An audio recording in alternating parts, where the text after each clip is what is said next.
Hey everyone, and welcome back to the Drinking and Driving podcast on this Taco Tuesday. I just got done eating my tacos actually, and I am now washing it down with a nice cold margarita. That's a How's it good going, move. Tex? That is a really good move because I got my Hornitas lime shot ready to Nice. rip here in a bit. It is Tuesday, May 14th, and why did I say Bush? Holy hell.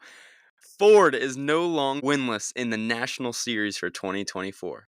It only took them 33 races in the entire NASCAR series, um, well, of series to get a win.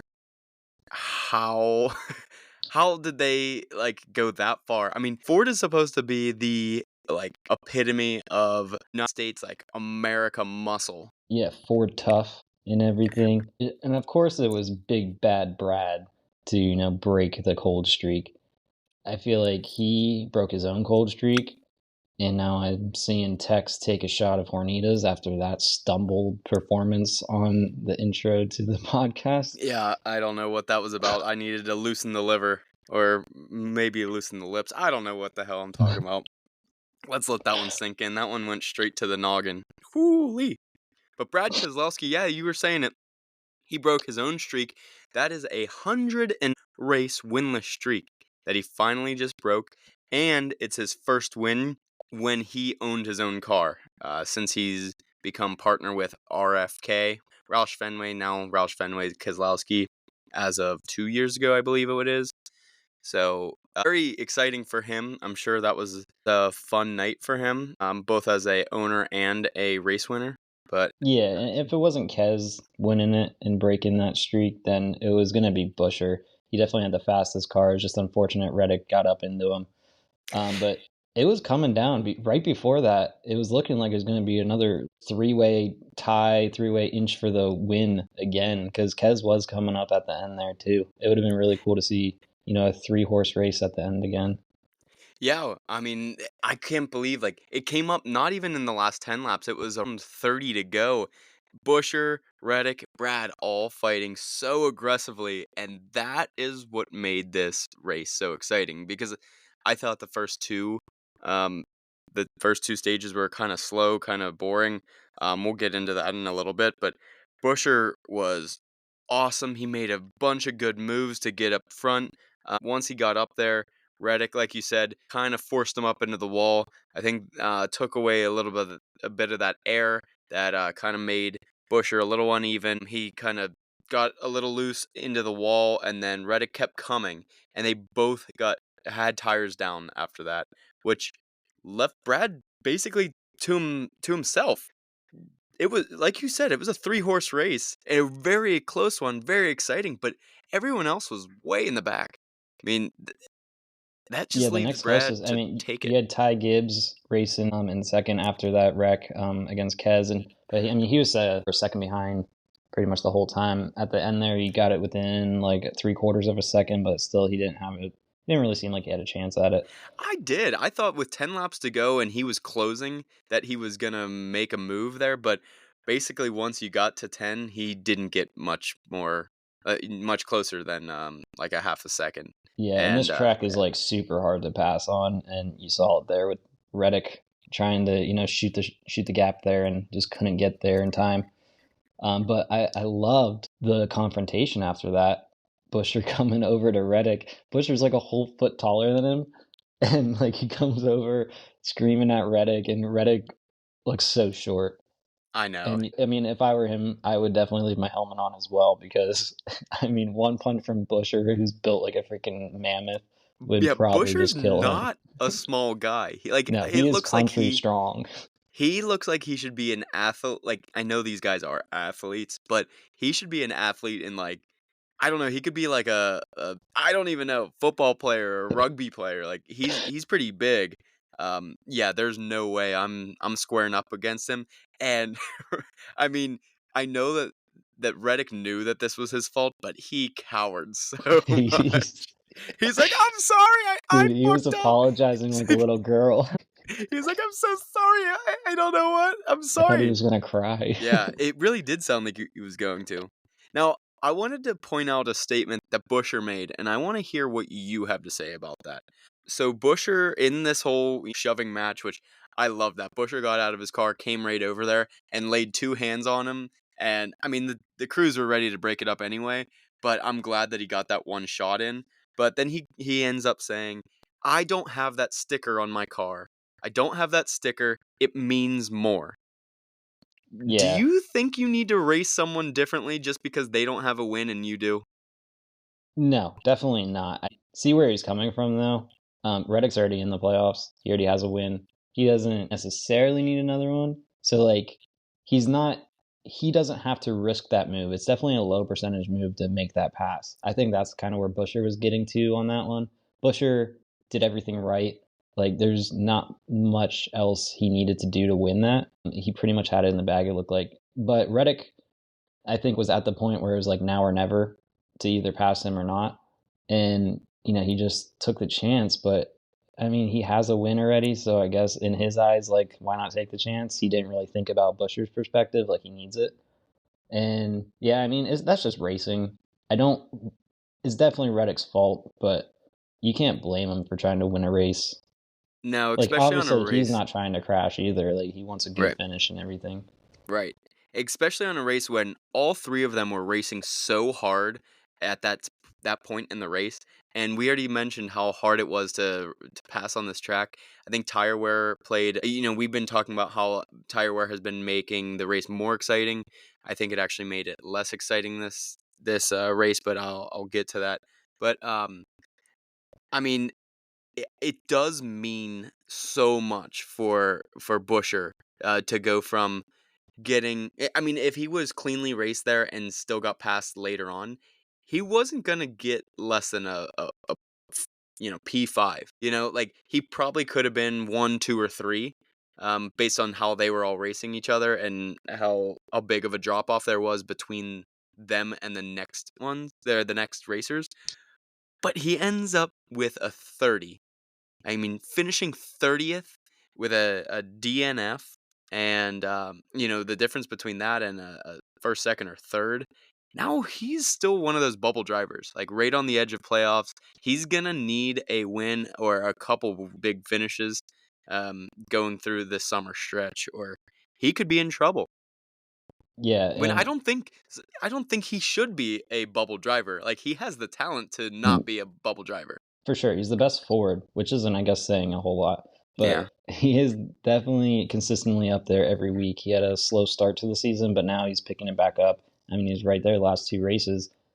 This fight did seem a little staged, though, did it not? Like, I feel like how he was like confronting him, like what his choice of words were. It just seemed Well, like forced, and I don't know if well, it's because like Busher seems he's like such a nice guy, I think, and Reddick too. I mean, Reddick was apologizing the whole time, but like after last week, after like Busher did nothing for to Larson, and I don't know, he seemed too kind about getting doored twice that week. so And I feel like his team kind of wanted to see him get more angry, maybe, or maybe he's trying to prove to his team, like, hey, winning does mean a lot to me. Like, I'm going to go and, like, prove, don't, like, mess with me anymore. I'm not here to, come in second or, crash out of a race. So stop, like, dooring me, basically, into the wall or whatever. Like, I'm here to win.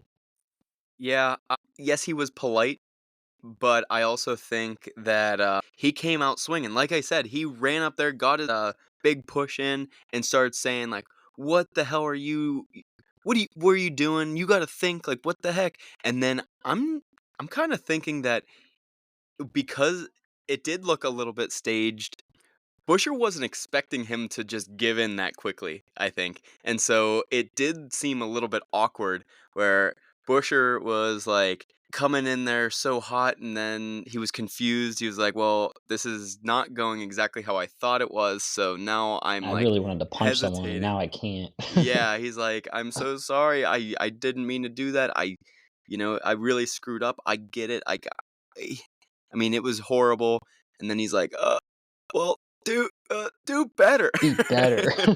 Be better. Yeah, it was a little And awkward. I just wanted yeah. to see him punch him, but whatever. Yeah, yeah. So, I mean, and the camera view that we had did make it almost seem like it was staged because it was like perfect where you could see both of them and like, yeah, I know I get what you're talking about, but I think it was because, I mean, what would you do in Reddick's position? You would kind of cower a little bit and you'd be like, I don't know, I'm sorry, like I don't know what to say, like I can't stress enough, like I understand that I did something wrong and I'm sorry, and then Busher just like this isn't going how I thought, so I need to like think about what I want to say. Yeah, Yeah.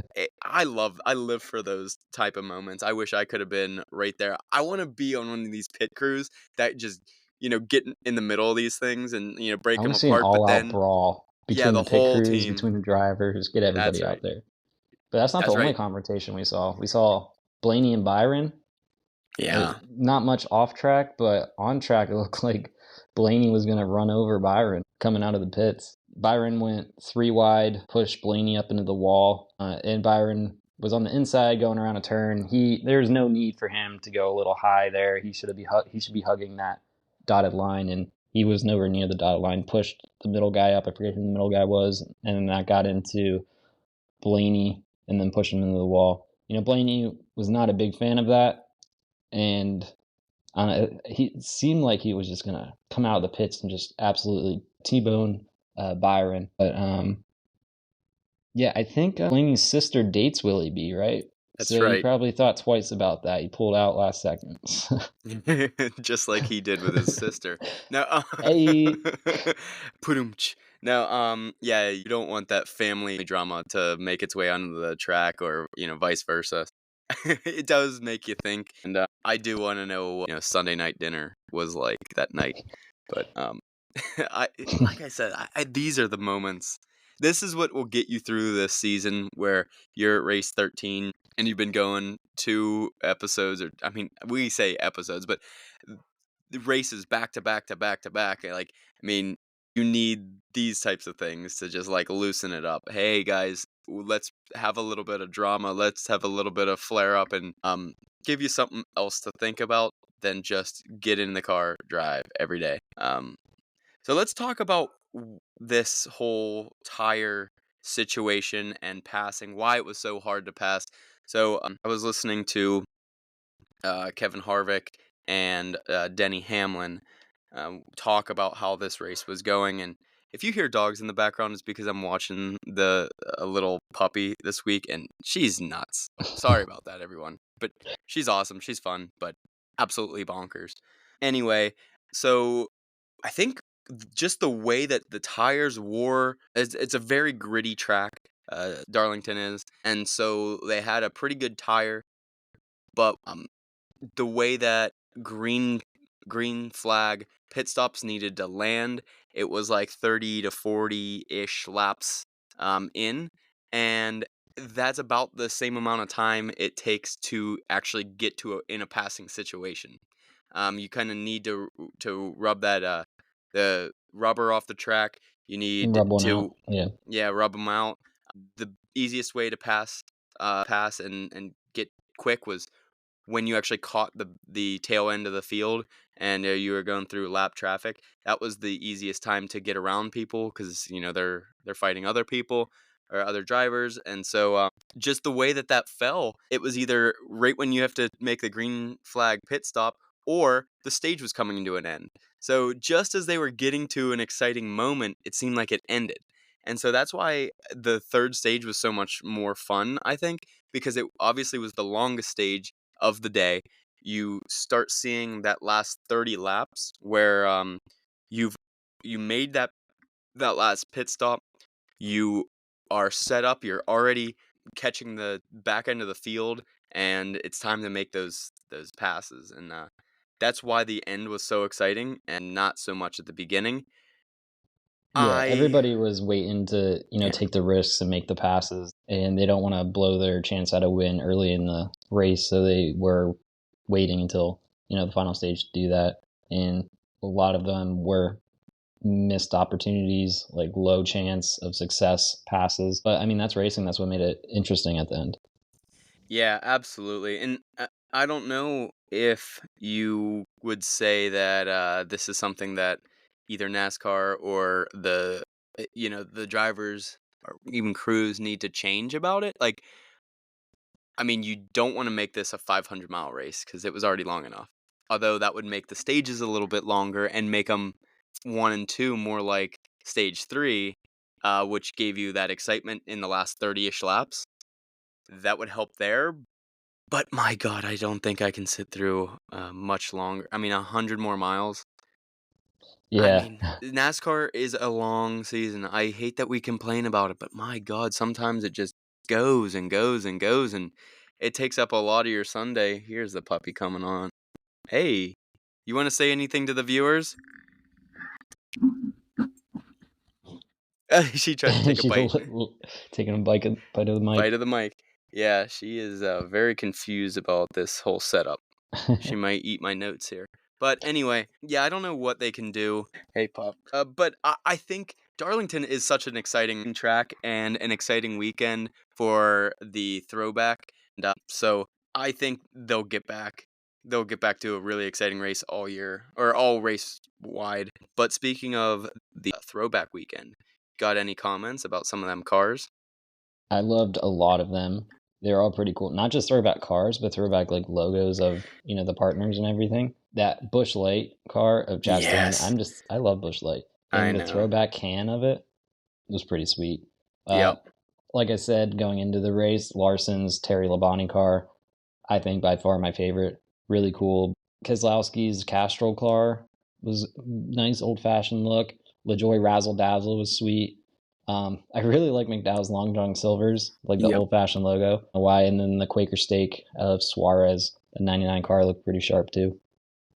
Yeah, I think you covered my favorites as well. Like you said, Bush Light is so good. I don't know. I wish you guys would sponsor us because we drink a hell of a lot. I mean, we're going to Charlotte. I bring this up every episode because it's going to be exciting. You guys got to come out and see us. We may actually have a few giveaways for you if you do make your way out. But the five of us will probably drink close to 500 over the weekend. So maybe it's worth it to give us a little bit of kickback here. We'll support you. You support us. But the other cool thing about this race was, I think Throwback Weekend has its allure and cool paint schemes. Cool that some of the guys made it back to the track. But even cooler this weekend, NASCAR launched their Alumni Network program, which is going to open up uh, past NASCAR drivers who've competed in about 100 or more races in their careers to come back, engage with current and past team owners and drivers pit crews, and just have like a networking opportunity. But that also is fun for fans to see those old guys that maybe someone like I hate to say it early on in his career, but like a Zane Smith who is kind of on the bubble of like sealing the deal with a full-time. I mean, he's gonna basically go year to year with that. Could you imagine if he just doesn't make it in the next 2 years and decides that he's got to hang it up and go be an accountant? Well, those guys do come back. I mean, I don't want to like pick on them that much because you also get the biggest names in NASCAR coming back. So, I think it's just cool. Bring all those guys back, and to see some of their old paint schemes come through. That's even more exciting. It's way cooler when they announce the guys come out and they get near their car and it's their old car. Like that's pretty cool. Yeah. So, you want to move on to a little bit of an all-star preview just for the weekend. I know we didn't want to cover too much of it, but I want to go over the semantics of this thing because I do think out of all the major sports, NASCAR does a pretty cool job of putting on a nice NASCAR or an all-star weekend with some cool things that keeps it still interesting and still competitive. Because, we watch that basketball game or a hockey game or they're not really competing. They're just going through the motions. Like it's just them hanging out. And football doesn't even play a game anymore. So I think NASCAR does a good job. But let's go Yeah, through this some is of like that. one of the few sports that you can go all out on. Is you're not really risking a whole lot. Injury wise, like you're pretty safe in the cars nowadays, and all the teams have enough money that wrecks don't really affect them at all too much. But yeah, this North Wilkes-Barre, right? This track Norksville. got a whole new facelift. They just repaved it. Remodeled the whole track. I think last year. So a new repave. So it's going to be a little different from last year. I think it will give the track a little more grip. And Larson won it last year. I think he won 3 of the last 5 All-Star races. However, he is over in Indy, qualifying and practicing for the Indy 500. So Harvick will be taking over his car for practice. So that'll be interesting. Yeah, so I can't wait to see Kyle Larson in Indy. It'll be fun watching him in a different car. That's right. So let's go over the format of who's going to be driving in the All-Star race. That would be 200 laps on the 0.625-mile track. These are drivers that have been previous Cup Series champions. They had to have won in 24 and last season in 23. And then also all past All-Star race winners that still compete full-time. So Kyle Larson and, I can't remember who else qualifies on that one. But then you also have 3 other drivers that will make it throughout the weekend. You have the All-Star Open. That is all the rest of the drivers who will compete. They'll drive 100 laps, so just over 50 miles, 62 miles about, and the top 2 will make their way in. And as soon as that race is over, we're gonna get the winner of the fan vote. The one that we kind of went over last week. Hopefully, you guys are still putting in your votes. You can vote every day, but that will be announced right after that race. So you can keep voting and voting and voting until that, and then they'll close it, announce it, and then in a few hours, they will go and take on all the other All-Stars. So the schedule aligns like this. So you're going to be wanting to tune in all weekend, which gives you an excuse to drink and watch these guys drive all week. So on Friday, just as you're getting out of work, get your happy hour drink, maybe belly up to a bar on your way home, and let's watch the pit road qualifying for entry and exit. Then at 6:20, you got all your NASCAR pit crew challenge. And so what's really cool about this is that the pit road entry and exit challenge and the pit crew challenge, as well as the heat races, all determine your position in the final All-Star race. Oh, that's So cool. I didn't know that. yeah, so your pit crew and you going in and out of pit road has an effect on your pole position. Huh. Very exciting, keeps everyone involved. So yeah, that will be Friday night, watch on FS1. Then on Saturday, you got your 2 heat races.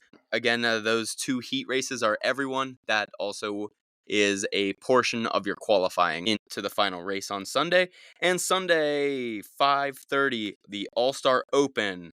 And as I said, that's 100 miles of all the people that haven't already qualified for the All-Star race. And then you got the fan vote announced at the end of that. And 8 p.m., we got Under the Lights All-Star Race, 200 laps. It's going to be a fun weekend. It gives you an excuse to drink literally all week. So Yeah. I said go to the I bar. feel like we say that every weekend when it's That's NASCAR. true. Say belly up to the bar on Friday after work. I'll be doing that. Definitely going to drink responsibly because I'm going to drive home after that. What are you guys doing? These dogs. Another thing that's cool about this All-Star weekend is like F1, the teams are given a set amount of tires. So the crews will receive 2 sets of what they call option tires. These are NASCAR, the normal tires from Goodyear, slicks, but they're made with the rain tire rubber, which is different, and I think it's just giving them another opportunity to try different things. So they'll receive 2 sets of that. They'll receive 3 sets of the prime tires, which are the tires that they normally would use on a regular Sunday, and then wet tires if needed. So the rain tires. And so the teams will have to use those 5 sets of tires for practice, qualifying and the heat races. So they have to be strategic about that. I think that's pretty cool. Like F1, they have the soft, medium, and hard tires. Yeah, is that Um, also included in like that games yep, entrance and exit yep. games for that's cool. Yeah, and yeah, so I don't think there's going to be a ton of tire wear in and out, but it is you do burn it out leaving the pit, so Yeah. it will be interesting. And then you'll get 2 sets of each of those tires for the 200 lap race, the final All Star race at 8 p.m. on FS1. So Sweet. I'm excited. yeah, I'm really excited about the tire wear. I'm looking at the pit crews making their impacts on the pole. I just think any way to spice it up, do something a little bit different, it's going to be exciting. So we will next hear from you guys. Not hear from you guys. Hopefully we hear from you sooner. Reach out to all of our socials and reach us at thedrunkpod@gmail.com. But the next time you'll hear from us is going to be going into Charlotte. So we are going to take off a week from about now. I think we'll get back to you guys on Thursday leading up to the Charlotte race. And we're going to drop a pod live stream Thursday, Friday, Saturday, and Sunday. So 4 days in a row, all of Charlotte weekend, we're going to have some sort of content for you. So make sure you subscribe to us so you can get notifications that we drop a podcast right then. Listen to it right away because I'm telling you it's going to be entertaining. We're going to be drinking a lot. There's going to be tons of guests. We're going to be in and around the track. So it's going to be exciting. Follow us or subscribe to us on all of our socials. So get on that TikTok. Get on our, what is that? Instagram. Instagram. And our Drink and drive pod. Drink and Drive Pod. Thanks, Grandpa. I don't even know what these things are. And YouTube. YouTube Live is going to be key here. Subscribe, like, follow on Yeah. those for. And the Chloe Entertainment Incorporated company, whatever we call ourselves, we also took in a streamer, so she will be under our umbrella, and she's really cool. She streams on Twitch, and her name is Pola Gray, Polagrey. Really cool, big NASCAR fan. Go and support her. She streams all these Gs and those types of games that I don't really know about because I'm not a video gamer. I only play, NASCAR Heat. And also, shout out to the U.S. Postal Service. They are a big fan of our podcast. Hey, Jay, you make great ribs. Thank you. Wow. I like it. I like it. I know we just basically closed it out, but I just coming across my screen right now. I just got indication that Fox Race Hub has announced they are canceling. So I know that that's not brand new news as of right now. It's not dropping right this second, but I was just told that I forgot to mention it. Yeah, that's pretty big. Yeah, all these other sports have their own TV series or whatever channels. So you got that PGA Tour one and NBA channel, but NASCAR doesn't. They're on FS1, and Fox Sports sucks. And we say it every week, they suck. I mean, Amazon Prime is taking over some things next year. They are taking over that new tournament bracket that we have not talked about this episode. Maybe we'll talk about it next time. The new in-season tournament, and TNT will also be broadcasting some of that tournament as well. So I don't know, maybe there's some things in the works with Amazon or TNT. Maybe they'll pick up some NASCAR, or look at yours truly, if anybody knows a guy. Maybe we can fill that void. I know we got a little ways to go. We can practice, but we'll be ready for next season. Practice? Talk about practice? Man, it is always a pleasure. I always have a good time doing these, even though it was a little crazy. Hopefully I'll cut out as much dog as I possibly can, but they were barking up a storm. I'm just so excited for Charlotte. Come on, guys. Follow, just be ready, subscribe. We're gonna have a good time, and if you're around, contact us. We'll shoot you a location of where you can meet us at the tailgate. We'll have beer.